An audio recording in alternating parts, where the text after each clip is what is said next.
بسم الله الرحمن الرحيم والصلاة والسلام على نبينا محمد صلى الله عليه وسلم. Assalamu alaikum wa rahmatullah. Donc Inch'Allah, on va continuer sur notre série de chaque mois, Inch'Allah, sur le fait de combattre les shubuhat, les doutes, et de fortifier la foi, de savoir pourquoi l'islam est vrai. Inch'Allah, aujourd'hui, on va se poser la question, c'est quoi les preuves? C'est quoi les preuves que l'islam, c'est la vérité, c'est le haqq? Et donc on a dit la dernière fois que toutes les croyances, elles ne se valent pas, et que sur Terre, il y a différentes croyances, il y a des centaines de croyances différentes, sur plein de choses différentes, et que c'est impossible que toutes ces croyances, elles soient vraies en même temps. Et quand on étudie la aqidah, la croyance, et on parle du hukm aqli, le jugement rationnel, on se rend compte que le jugement rationnel est divisé en trois catégories. Il y a ce qui est impossible, ce qui est possible, et ce qui est nécessaire ou obligatoire. Quelque chose qui est possible, c'est quelqu'un, par exemple, il sorte et qui croit son ami. C'est quelque chose qui est possible. Le fait que ça arrive, c'est quelque chose qui induit pas de contradiction logique, et le fait que ça n'arrive pas non plus. Ce qui est impossible, c'est une chose qui induit une contradiction logique et qui est impossible rationnellement. Par exemple, le fait que la partie d'un corps, elle soit plus grande que le corps. Par exemple, est-ce que mon doigt il peut être plus grand que moi et mon doigt, c'est quelque chose qui est impossible. Et quelque chose qui est nécessaire ou obligatoire, c'est quelque chose que la disparition de ces choses, elle indique une impossibilité rationnelle. Par exemple, le fait que tous les nombres pairs divisés par 2, c'est des nombres entiers. Il n'y a pas besoin de compter jusqu'à 10 milliards pour savoir ça. C'est une règle, c'est rationnel et c'est nécessaire. Et donc on comprend que le haqq, la vérité, elle peut être qu'unique. Elle ne peut pas accepter le contraire. Et Allah Azza wa Jalla dit dans surat Saba, Allah dit wa inna aw iyyakum la'ala hudan aw fi dalalim mubin. Ce qui veut dire dans le sens, et c'est certain que nous ou vous sommes sur une bonne voie ou dans un égarement manifeste. Donc là, on comprend dans ce ayat que Allah Azza wa Jalla nous dit que c'est pas possible que les chrétiens, que les juifs, que les musulmans, que les bouddhistes, que les hindous, que les sikhs, que tout ça, ils aient tous raison en même temps. Il y a forcément des gens qui se trompent. Et donc pourquoi l'islam, il est plus vrai que les autres, et ce qu'on va voir Inch'Allah aujourd'hui. Ce verset indique qu'il est nécessaire qu'une seule vérité subsiste dans l'univers. Donc quelles sont les preuves de notre religion, l'islam? Avant de partir et de commencer, il est important de savoir que dans toute recherche, que ce soit dans la dunya ou dans la religion, il faut être sincère et humble. Allah Azza wa Jalla dit سأصرف عن آياتي الذين يتكبرون في الأرض بغير الحق. Dans le sens, Allah Azza wa Jalla dit j'écarterai de mes signes ceux qui sans raison s'enflent d'orgueil sur la terre. Donc, quand on cherche la vérité, il faut quoi? Il faut de l'humilité. Donc la première chose en islam, avant de parler de l'islam, il faut parler d'Allah Azza wa Jalla, de Dieu. Comment on sait que l'univers il a un début et comment on sait que c'est Allah Azza wa Jalla qui est à l'origine? Premièrement, il y a une croyance qui a émergé au 8e siècle à l'époque d'Abu Hanifa, c'est les Zahiriya. C'est les gens qui disaient que l'univers était éternel. Donc si l'univers il est éternel, il n'y a pas besoin de Dieu. Comme l'univers il a des sifat d'éternité, il n'y a pas besoin d'un Dieu qui donne naissance à l'univers. Comme on sait que l'univers il accepte le changement, on voit que l'univers il change constamment, la nuit et le jour, les gens qui bougent, les gens qui naissent, les gens qui voyagent, les arbres, tout ça, on voit que le monde en lui-même il change, et ce qui change c'est quelque chose qui est possible. Quelque chose qui est possible, c'est une chose qui peut exister comme une chose qui peut ne pas exister. Donc comme l'univers, la création, elle est tout le temps dans une chaîne émergente continue, c'est impossible que l'univers qui change, il y ait une chaîne émergente dans le passé qui soit infinie. Donc il a forcément émergé un jour l'univers, et même la science aujourd'hui, même s'il y a des divergences chez les astrologues, les cosmologues, ils estiment que l'univers a commencé il y a environ 13,8 milliards d'années. Donc dans le Coran, Allah Azza wa Jalla dit dans Surat Tour أم خلقوا من غير شيء أم هم الخالقون أم خلقوا السماوات والأرض بل لا يوقنون. Dans le sens, Allah dit ont-ils été créés à partir de rien ou sont-ils eux-mêmes les créateurs? Ont-ils créé les cieux et la terre mais en fait, ils n'ont aucune certitude, aucune conviction. Donc là, on comprend dans ce verset que l'univers, la création, elle a 4 possibilités. Cet argument, il parle de l'être humain dans ce ayat, mais on peut aussi l'appliquer à tout ce qui a émergé. Khuliqu, ça veut dire qui a été créé, qui a été fait ou qui est né. Donc on peut se référer à tout ce qui est venu au monde. Donc maintenant, on décompose l'argument. Le Coran mentionne 4 possibilités pour expliquer comment quelque chose peut être créé, apparaître ou commencer à exister. Am khuliqu min ghayri shay'in, créé à partir de rien, du néant. Ou am humul khaliqun, ont-ils été créés à partir de rien? Donc, créés à partir de rien, où ont-ils créé les cieux et la terre? ce qui implique que comme les hommes sont créés et qu'ils auraient créé les cieux et la terre, ça veut dire qu'une chose créée crée d'autres choses créées. Et on sait que c'est impossible rationnellement qu'une chaîne causale infinie, elle existe dans le passé. C'est comme si moi je dis, aujourd'hui je fais la traduction de la Jumu'ah, mais avant ça je demande à Cheikh Abdelrahman, et Cheikh Abdelrahman avant ça il demande à son shir, qui demande à son shir et qui demande au président de je sais pas où. À la fin, c'est impossible que je fasse la traduction parce qu'on aura toujours une chaîne causale dans le passé.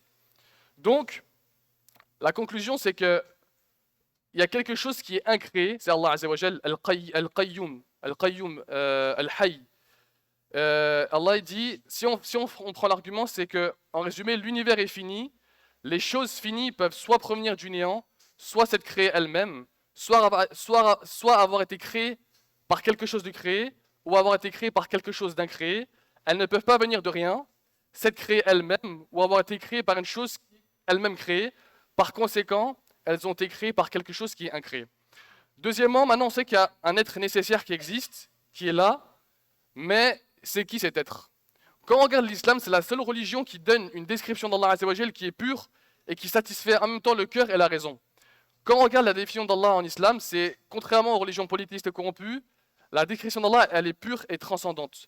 Allah, il est éternellement parfait et ses attributs sont parfaits.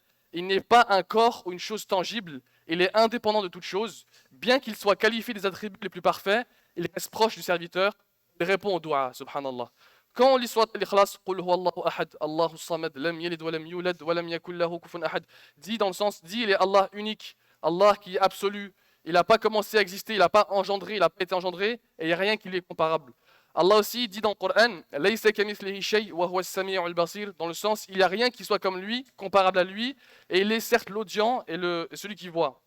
Allah dit aussi, Qul afa ghayra Allahi attakhidhu waliyan fatiris samawati wal ard, wa huwa yut'im wa la yut'am. Dit dans le sens, Allah dit, est-ce que je vais prendre en dehors d'Allah un allié alors qu'il est le créateur des cieux et de la terre et qu'il nourrit et qu'il n'est pas nourri? Allah dit aussi dans le Coran, وَلَهُ الْمَثَلُ الْأَعْلَى فِي السَّمَاوَاتِ وَالْأَرْضِ وَهُوَ الْعَزِيزُ الْحَكِيمُ, dans le sens, et à lui appartient la perfection dans les cieux et la terre, et il est certes le puissant et le sage. Donc, subhanallah, en faisant mes recherches, il y a une femme qui s'appelle Olivera Petrovic. Elle a fait une étude, c'est une psychologue de Oxford. Elle a pris des enfants du Japon, elle a pris des enfants d'Angleterre, des centaines d'enfants différents, avec des cultures différentes et des religions différentes. Elle a fait une expérience pour voir si la croyance en Dieu, c'était une création, ça venait de l'environnement, ou c'était une chose qui venait directement quand un enfant y naît. Donc elle a montré des photos à tous ces enfants, des photos de téléphone, de voitures, de micros. Elle leur a dit, ça vient d'où ça? Et les enfants, intuitivement, ils ont répondu que cette chose-là venait d'un humain qui l'a façonné. Mais quand elle leur montrait le soleil, les montagnes, la lune, des choses comme ça, eux, intuitivement, ils répondaient que ce n'est pas l'homme qui a fait ça. Et donc elle disait, c'est quoi qui a fait ça? C'est qui a fait ces soleils, machin? Et les enfants, ils disaient, c'est un être supérieur, c'est Dieu. Dans leur langue, ils disent ça, ils disent, c'est celui qui est au-dessus, qui n'est pas comme nous. Donc, intuitivement, ils savaient ça. Et en plus de ça, elle leur a demandé des descriptions de ce Dieu. Il n'y en a aucun qui a écrit Jésus alayhi salam sur la croix. Il n'y en a aucun qui a écrit un éléphant, parce que des gens qui adorent des statues d'éléphants, subhanallah, tous, ils ont pour acquis que le Créateur suprême, l'entité unique, il n'est pas comme nous. On peut pas le décrire avec des mots et donner des choses comme la création. Allah dans le Coran, il dit فَأَقِمْ وَجْهَكَ لِلدِّينِ حَنِيفًا فِطْرَةَ اللَّهِ الَّتِي فَطَرَ النَّاسَ عَلَيْهَا لَا تَبْدِيلَ لِخَلْقِ اللَّهِ. Dans le sens, Allah il dit, dirige tout ton être vers la religion exclusive pure, telle est la nature innée, al-fitra, qu'Allah a insufflé aux hommes en les créant. Donc chacun d'entre nous, quand on est au fin fond d'entre nous, on sait très bien qu'il y a un Dieu unique. Et subhanallah, la fitra, c'est un peu comme un vieux souvenir. Par exemple, parfois on voit une vieille photo où on sent un parfum et ça nous rappelle, on dit « Ah, je me rappelle quand j'étais enfant, quand j'avais joué, quand je portais ce pyjama, ça nous rappelle des souvenirs. » La fitra, c'est la même chose. Quand on lit le Coran, quand on lit les ayats d'Allah Azza wa Jal, ça renvoie à notre nature, à nos origines. Donc, quand on lit le Coran, en fait, ça parle de nous, ça parle de notre origine à nous, subhanallah. Donc, on le reconnaît intuitivement. Ce n'est pas quelque chose qui est construit par l'environnement. Ensuite, quand on regarde le Coran, c'est un des arguments le plus fort pour notre religion. Premièrement, le Coran, il se distingue des autres livres de par sa singularité, aussi bien dans son style que son éloquence. Il présente un défi à l'humanité. Mémorisé par des millions de personnes, son altération elle est impossible. Si on compare le Coran aux évangiles, Marc, Luc, Jean et tout, et à la Torah par exemple, il n'y a aucun de ces livres qui est 100% préservé du temps de Isa alayhi salam ou de Moussa alayhi salam.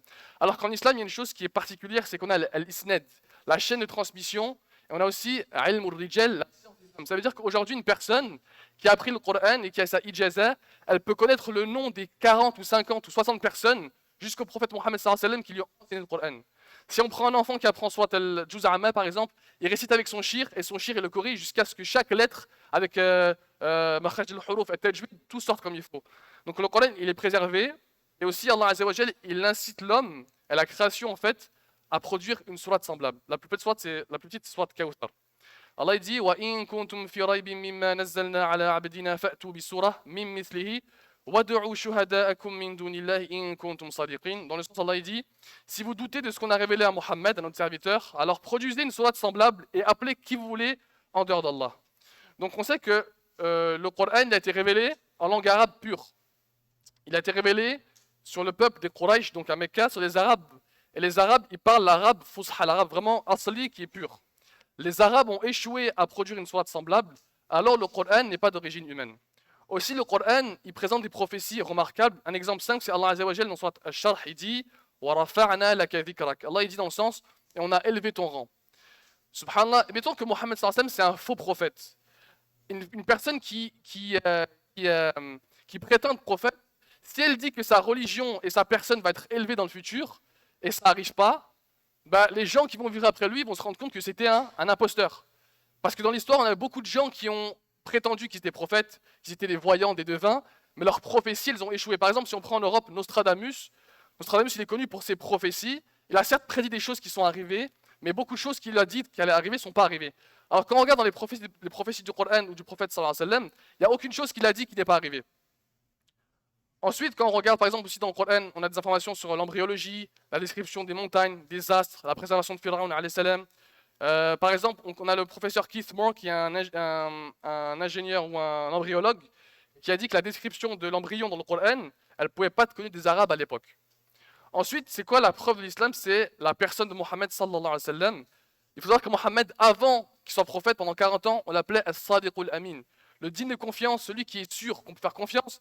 Et même avant qu'il soit prophète, Allah Azza wa Jal, il a préservé des péchés, du shirk et des mensonges. Ça fait que même les kuffars, même les munafiqins, les hypocrites, ils reconnaissaient en Mohammed une personne qui était intègre, qui était honnête et à qui on pouvait faire confiance. Et donc, on voit que subhanallah, l'Arabie avant l'islam, c'était quoi? C'était le shirk, c'était les guerres tribales, c'était le meurtre. On enterrait nos filles, on buvait du vin à profusion.